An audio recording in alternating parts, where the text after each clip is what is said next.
Praise the Lord. உன் செய்கைகளை கர்த்தருக்கு ஒப்புவி, அப்பொழுது உன் யோசனைகள் உறுதிப்படும் என்று சொல்லி நீதிமொழிகள் 16:3 நாம் வாசிக்கிறோம். நம்முடைய செய்கைகளை கர்த்தருக்கு ஒப்புவிக்கும் போது அதை அவர் உறுதிப்படுத்தும்படியாக தம்முடைய வழிகளை நமக்கு அவர் காண்பிப்பார் என்று சொல்லி இந்த வசனம் நமக்கு அறிவிக்கிறதாக இருக்கிறது. இந்த தேவனுடைய வழி உத்தமமானது, கர்த்தருடைய வசனம் புலமிடப்பட்டது, தம்மை நம்புகிற அனைவருக்கும் அது கேடகமாக இருக்குது என்று சொல்லி சங்கீதம் 18:30 நாம் வாசிக்கிறோம். அது மாத்திரமல்ல, சங்கீதம் 77:12 நாம் வாசிக்கும்போது, ஆண்டவரே உம்முடைய வழிகளை எனக்கு போதித்து என் எதிராளி நிமித்தம் சபையான பாதையில் என்னை நடத்துகிற தாவீது இருக்கிறதை நாம் வாசிக்கிறோம்.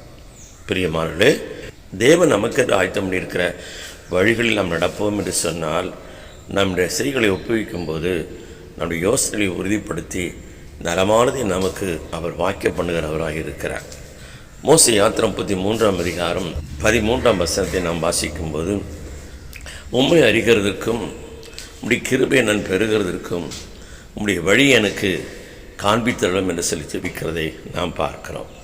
எனவே நம்முடைய வாழ்க்கையில் நமக்கென்று வழிகளை நாம் உருவாக்கி கொள்ளாமல், தேவன் நமக்கென்று ஆயத்தம் பண்ணியிருக்கிற வழிகளை நாம் அறிந்து அந்த வழிகளை நடப்போம் என்று சொன்னால், அவர் தாமே நமக்கு ஏதோ கேடகமாக, பாதுகாப்பாக, துணையாக இருந்து நம்மை ஜெயமான வழியிலே நடத்துவார்.